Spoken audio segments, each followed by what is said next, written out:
d'abord, je reviendrai à ce que M. Mostafa Haddam a dit concernant cette mouture, cet article dans la mouture.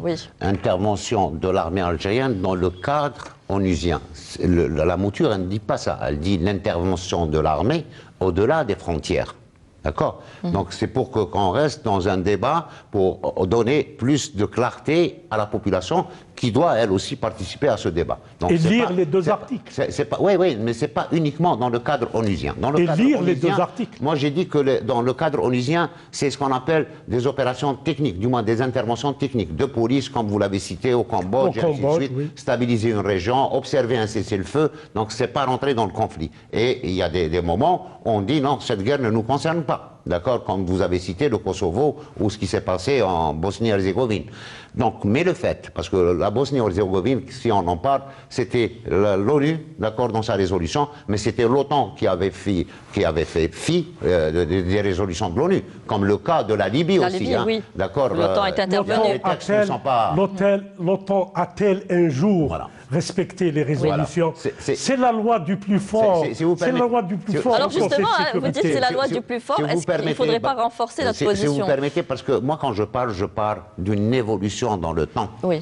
Ce qu'a dit M. Mostafa Haddam, c'est vrai. On a l'ALN, on est les dignes héritiers de l'ALN, notre armée. Et dans la doctrine, je le répète, dans notre doctrine actuelle, et même après avoir changé cette constitution, on restera dans la même doctrine qui préserve la souveraineté des États. On n'est pas un pays expansionniste. On ne va pas aller pour occuper un territoire ou une portion de terre chez le voisin ou dans un autre continent. Donc cette doctrine n'existe pas, ni dans notre culture, ni dans notre armée. Mais les choses évoluent dans le contexte géopolitique et géostratégique. Demain, et j'ai donné l'exemple à M. Mostafa Haddam, vous avez un groupe terroriste qui va s'installer en Libye, il n'y a plus d'État en Libye. Et ce groupe, il va vous attaquer sur plusieurs... Avec le temps, il va vous attaquer comme il a fait pour l'Irak, pour la Syrie. Là, ce groupe, moi, j'ai sa position. Avec les capacités que j'ai, je dois le neutraliser pour ne pas vivre ce qu'on a vécu à Teguntourin. Voilà. D'accord. Est-ce qu'on aurait pu l'éviter? Intervenir et défendre les intérêts de l'État algérien au-delà des frontières. Quand la menace, elle menace la sécurité nationale. Donc, ce n'est pas intervenir dans la souveraineté des États, mais dans une menace qui est la menace qu'on vit aujourd'hui, qu'on vivra demain.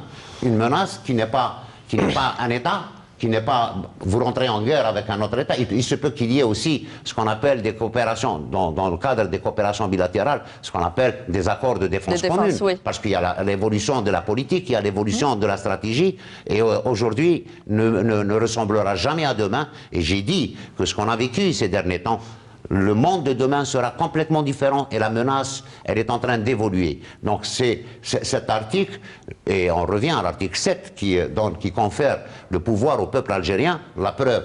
Même si le président il ordonne le déploiement de l'armée algérienne au-delà des frontières, elle doit avoir d'abord l'accord. Cela permet d'éviter tous les flous qu'il y avait avant. Je pense même qu'elle passera par un référendum, pourquoi pas. Donc c'est ça qu'il faudrait discuter. Enrichir le texte. Les mécanismes pour mettre en place une armée qui va au-delà des frontières pour défendre les intérêts de l'Algérie et du peuple algérien.